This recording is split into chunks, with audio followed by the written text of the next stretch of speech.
Hey, welcome back. In this third video, we're going to continue talking about active and passive sentences or voices. Okay, but before we get started, let me tell you or just show you why I'm having the verb or the stated verb to be in front of each passive sentence here. It is because the passive voice is all about integrating or inserting the verb to be in the sentence. Alright, so you need the verb to be in the sentence because the thing about the active and passive is that we're gonna switch the subject and object in the two sentences. Okay, so let us start now. The first active sentence: many tourists have visited the monument. And this tense here, this form here is the present perfect. You can see easily it's like, this is the present and the perfect. So that's why we got here the present perfect. And now we need the verb to be. That's what I told you. The be is going to be integrated in our passive sentence. So the verb to be is going to come in our new sentence now. But before coming in, it's going to take the tense. It's going to take the form of that tense right there. Okay. So what is the verb to be in present perfect? It have been. In this case, because the verb visited is an active verb, and as you can see here in the active sentence, tourists are carrying out the action. So that's why we're using have. We would have used be in other sentences.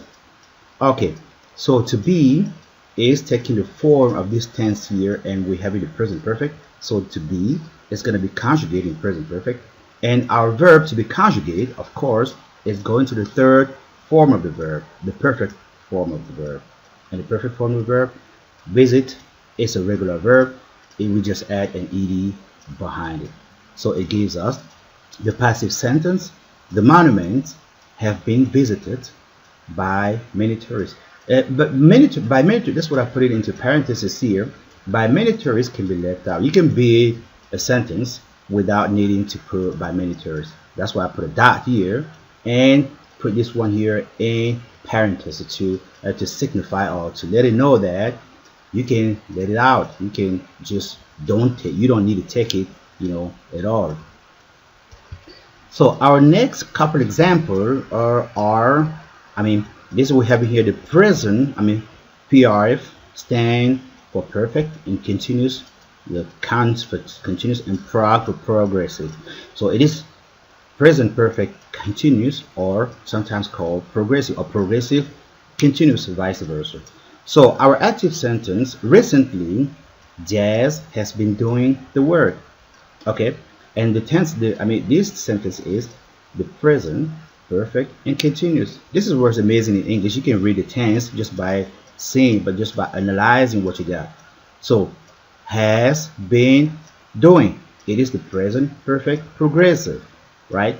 Okay, so now we bring in the verb to be in it, and just like I told you, as we were saying before, the verb to be is going to be integrated in our sentence here, and he's going to take the form of this tense here in active, and our tense in active had the form present perfect continuous. So the be in present perfect continuous would be has been doing.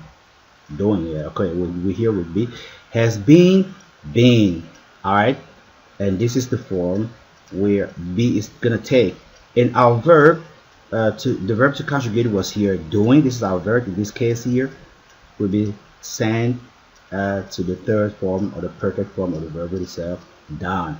So we're having recently the work has been done by Jazz.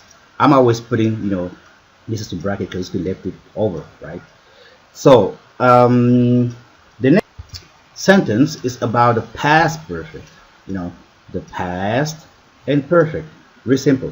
So our active sentence is he had repaired many cars before his mechanic's license. Alright, and with the passive sentence, this is what we're gonna do. I'm gonna do the same thing the whole time. The passive is taking this form from the active, okay, and the form from the active is the past perfect. So it means that the verb to be is going to be conjugated past perfect, and it is had been. And our verb is going to be the third form. Repaired is also repaired. And we have in the passive, many cars had been repaired by him. And here, this is the object pronoun, right? It's like if you use she here, you would say by her. If you say we, you say by us. Those are object pronouns. So before his mechanics license.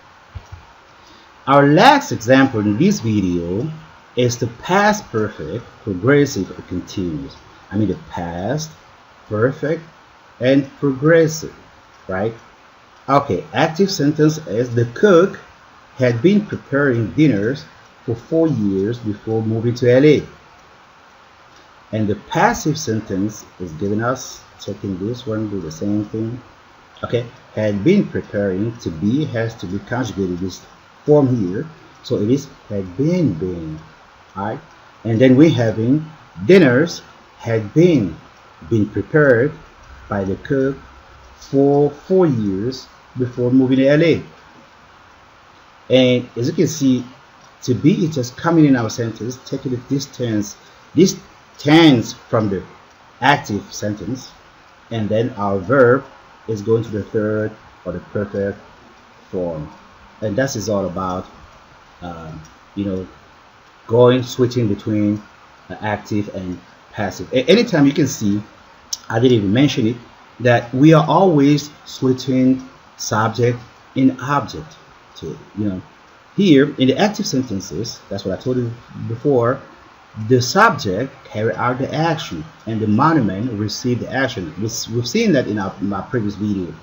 And in the passive sentence, the monument is an object but standing here at a place of a subject. Still, he's receiving the action. That's why we're using by many tourists, because the action here is performed by tourists and the monument is receiving the action. That's the reason of the passive sentence, because the monument can perform any action, and the action needs to be performed by somebody else. So he's only, the monument are only receiving the action, and that's what we have in there. So you can see it is all about switching. We have in here, this one can be underlined with a different color to let you know what I mean. We have in here the subject, different color, yeah. So this is the subject here, okay, and this is the object. What color can go here? And this is the object. Let me take this one. Okay, and this is the object. Sorry. So you can see the objects coming here. That's what we're having, and the subject is going behind, and it's sometimes not really needed. So you don't really need to take it if you're, because this sentence is already complete. You can say the monument has been visited, and it could be understand just like it being visited by tourists or something like that. But this sentence is complete. All right, thank you for watching again, guys. In the next video, we're going to continue giving some examples, or maybe having and at the end of this series of videos, we're gonna have a practice time. Okay, thank you again. Until next time, bye bye.